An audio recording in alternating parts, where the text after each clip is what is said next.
I'm going to talk now about our good friend, and I put friend in quotation marks. We're going to talk about Tony Blain, indicted. Will he survive the recall? Okay, Tony Blain. I've talked a lot about him in this podcast, but the thumbnail is that he is a recently elected 1 year in District 2 City Council member in Poway. He had been under fire for unethical behavior. There was a recall campaign that is very active right now to take him out of office. And then I think it was on Friday of last week, Blaine was indicted by the San Diego district attorney for charges that are aligned with what the recall campaign is doing. And we're going to go through that. But this is huge news. I mean, in San Diego County, you've got a sitting elected official that is being indicted by the district attorney. That doesn't happen very often. I mean, that's pretty rare. I'm sure we can go backwards. We can come up with some examples, but I'm thinking of Duke Cunningham. I mean, Bob Filner certainly fit that role. I mean, there's a lot of different guys, or I don't know, were any women involved? Probably not. Probably male politicians. But at any rate, this is a really unusual thing, so Tony Blain has been indicted. And I want to read to you just a few excerpts from this article on kpbs.org. And it says, Embattled Poway Councilmember Tony Blain was charged with 4 felonies and a misdemeanor Friday, less than 2 weeks away from his recall election. The district attorney's office charged Blaine with perjury, asking for a bribe, soliciting a bribe, and destruction of public papers, as well as a misdemeanor for stealing a campaign sign.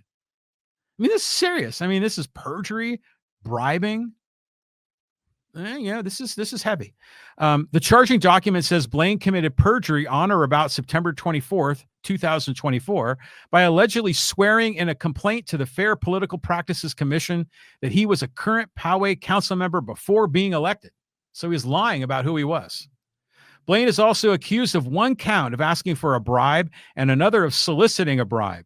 In those cases, the district attorney's filing says between December 22nd, 2024 and January 9th, 2025, he allegedly agreed to vote for appointing Councilmember Peter De Hoff as deputy mayor in exchange for De Hoff's vote in favor of a special election to fill the council vacancy in District 1.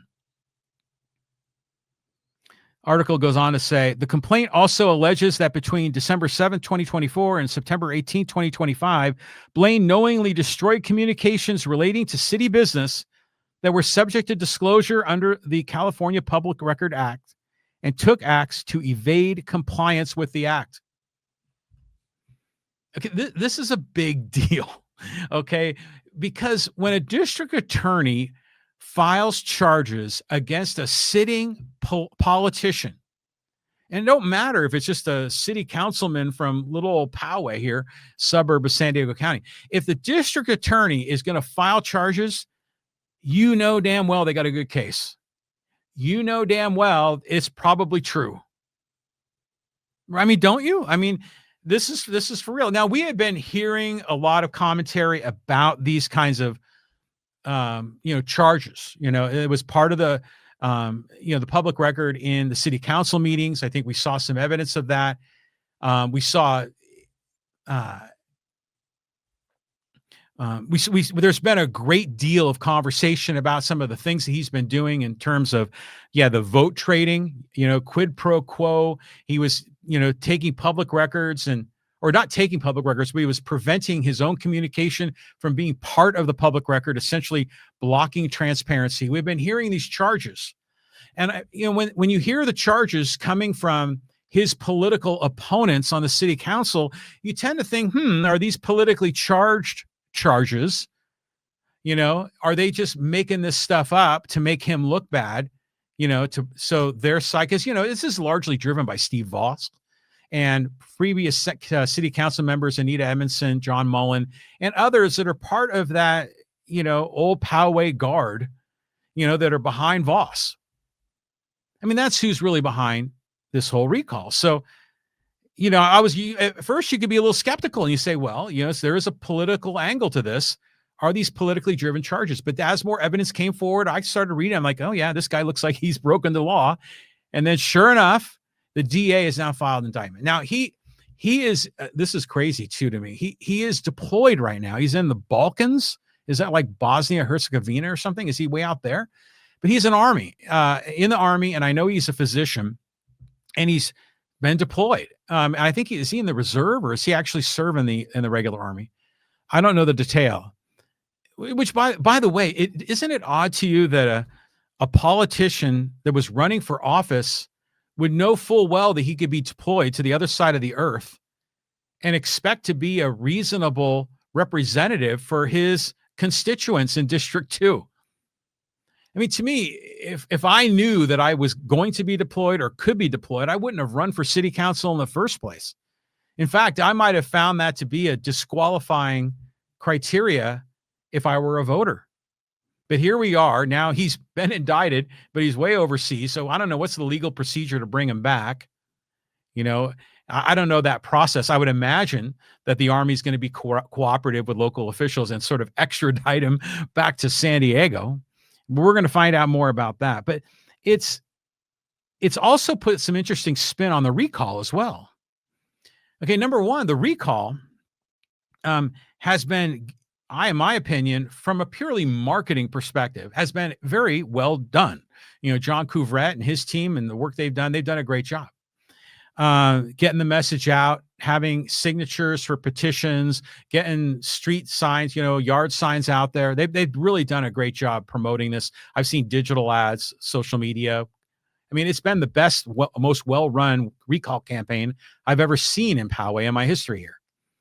And it's working. It appears that he's going to go down. I mean, you rarely hear any positive news from anybody about Tony Blain. It's rare. It does happen, but it's rare. You know, some of his VFW friends kind of have more of an open mind and are willing to listen to their comrade in arms. But this is serious, man. I think he's a very likely chance that he's going to go down, and this could be prison time.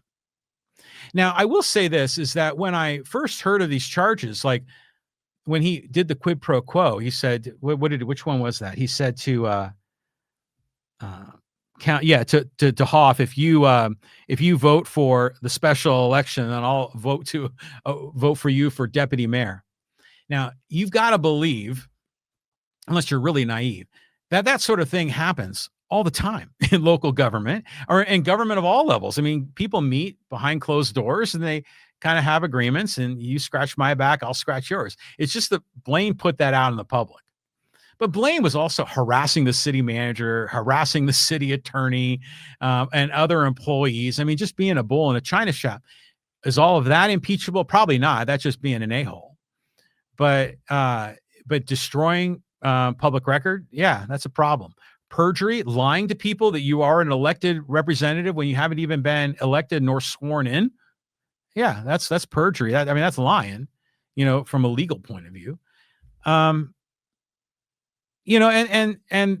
as well as the quid pro quo, the vote trading, not good, not a good look. So I think it's also important to understand that there's an election going on right now at the same time. So it's important to vote in the recall. You can't just assume, he's likely going to go down. He's likely going to go to prison. But, there's a chance that might not happen.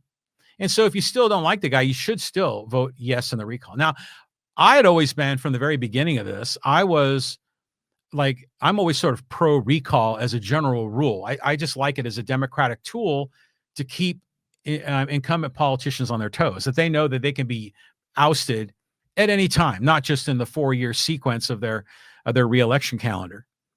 And with Tony Blain, he's in a different district than me, so I can't even vote for him really, or vote against him.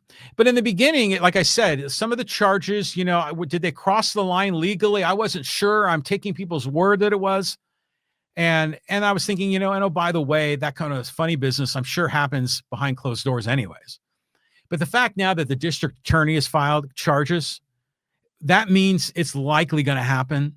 That means it's very likely true. Otherwise, they wouldn't take up such a high profile case knowing that they would lose. So I think in this case, yeah, I mean, I think he's going to go down. I don't think he's going to survive the recall. That's going to open up a whole Pandora's nest of what they're going to do next in Poway. Are they going to have an election, a special election? Supposedly they are. You know, that's part of the deal with this recall. But you never know. I mean, there's been a history of appointments when elections could have occurred, but for one excuse or another, they never did. So we'll see how this goes. But this was big news. Yeah. Poway Sitting Council Member Tony Blain indicted. Will he survive the recall? I say no.